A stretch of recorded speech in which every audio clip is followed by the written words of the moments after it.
कश्मीर के राजनीतिक विभाजन की बात करें तो कश्मीर भारत, पाकिस्तान और चाइना के बीच में, वैसे तो भारत का हिस्सा है लेकिन पाकिस्तान भी कुछ क्षेत्र में कब्जा किए हुए है और चाइना भी कुछ क्षेत्र में कब्जा किए हुए हैं। तो भारत का कौन सा क्षेत्र है? तो भारत के पास है जम्मू और कश्मीर और लद्दाख। इस एरिया को यदि हम मैप में देखें तो मैप में ये येलो लाइन से हम जिस एरिया को दिखा रहे हैं ये एरिया भारत के पास है और पाकिस्तान के पास है आज़ाद कश्मीर है और गिलगित बाल्टिस्तान है। पाकिस्तान ने अपने संविधान में इन क्षेत्रों के बारे में काफ़ी लिखा हुआ है और ये आज़ाद कश्मीर अगर हम मैप में देखें तो मैप में ये आज़ाद कश्मीर है ये, और गिलगित बाल्टिस्तान को अगर हम देखें तो गिलगित बाल्टिस्तान ये काफ़ी बड़ा एरिया है, ये गिलगित बाल्टिस्तान है। गिलगित बाल्टिस्तान और आज़ाद कश्मीर ये दोनों लाइन ऑफ कंट्रोल से अलग हैं। ये येलो कलर से जो मोटी लाइन से दिखा रहे हैं ये है LOC, लाइन ऑफ कंट्रोल। और चाइना की अगर बात करें तो चाइना दो चीज़ों पर कब्जा किए हुए है, एक अक्साई चीन पर और एक सक्सगाम वैली पर। येलो पार्ट का जो एरिया है ये अक्साई चीन है जिस पर चाइना का कब्जा है। चाइना ने 1962 में जो युद्ध हुआ था उस युद्ध के दौरान इसने इस पर कब्जा कर लिया था और उसी समय पर पाकिस्तान ने चाइना को एक छोटा सा एरिया दिया था जिसको हम सक्सगाम वैली कहते हैं। सक्सगाम वैली ये गिलगित बाल्टिस्तान के पास एक छोटा सा एरिया है, ये सक्सगाम वैली चाइना को उसने हस्तांतरित कर दिया। कश्मीर का ये क्षेत्र भारत, पाकिस्तान, अफ़गानिस्तान और चाइना से घिरा हुआ है। साउथ में इंडिया है, वेस्ट में पाकिस्तान है और ईस्ट में चाइना है और नॉर्थ में अफ़गानिस्तान है।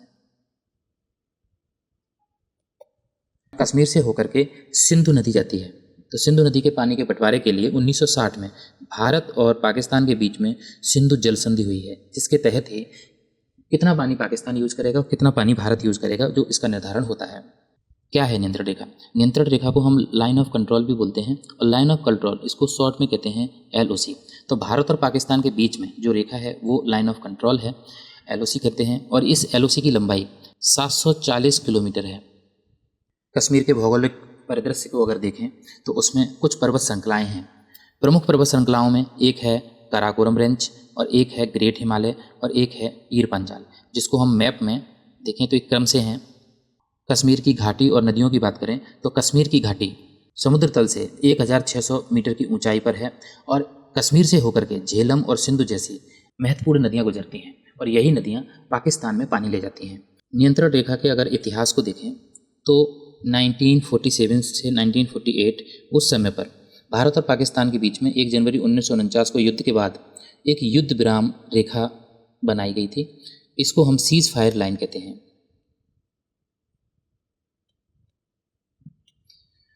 और वर्तमान में वही लाइन आज LOC के रूप में है, बस थोड़े बहुत परिवर्तन उसमें किए गए हैं।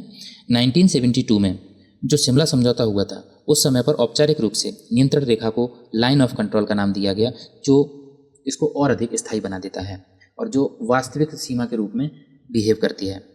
कश्मीर में लाइन ऑफ कंट्रोल की अगर प्रकृति और विशेषता की बात करें तो ये बहुत ही क्रूशियल लाइन है। ये बहुत ऊंचाई पर है, 14,000 फीट की ऊंचाई पर पहाड़ों से होकर गुजरती है। इसकी निगरानी सुरक्षा बहुत महत्वपूर्ण हो जाती है। ये इतने दुर्गम रास्तों से होकर के जाती है कि इस पर हर जगह पर बाड़ या फेंसिंग करना आसान नहीं है। टोटल इसकी लंबाई लगभग 740 किलोमीटर है और 740 किलोमीटर में से केवल 550 किलोमीटर पर ही फेंसिंग हो पाई है, बाकी यूं ही पड़ी हुई है, क्योंकि इसके लिए काफ़ी भौगोलिक बाधाएं हैं, बर्फ़ से ढके हुए पहाड़ हैं। इस कई तरीके की दिक्कतों की वजह से पूरी रेखा पर फेंसिंग नहीं हो पाई। 1984 में एक सियाचिन संघर्ष हुआ था। सियाचिन संघर्ष क्या, यदि इसको मैप में देखें तो मैप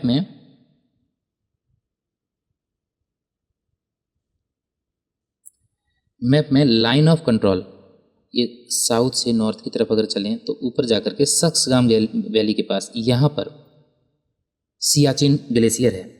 यहाँ पर ज़्यादा बर्फ़ पड़ती है, सर्दियों में बहुत ज़्यादा विपरीत परिस्थितियाँ हो जाती हैं, तो यहाँ पर कोई नहीं ठहरता, सेना नहीं रहती यहाँ पर। तो उस समय पर ये नो मैंस लैंड हो जाता है, Siachen glacier no man's land. तो उसका फ़ायदा उठाने के लिए पाकिस्तान ने प्लान बनाया कि इस पर कब्जा कर लें और कब्जा करने के लिए उसने जो भी कार्रवाई करने की कोशिश की और ये पता लग गया भारत की खुफिया एजेंसी से पता लग गया, तो भारतीय खुफिया एजेंसी ने ऑपरेशन मेघदूत प्लान बनाया और ऑपरेशन मेघदूत के तहत अपनी सेना को भेजकर इस पर कब्जा कर लिया। तब से भारत का ही इस पर कब्जा है और ये दुनिया का सबसे ऊंचा बैटलफील्ड है, जिसे हम 1984 के सियाचिन संघर्ष के रूप में याद करते हैं।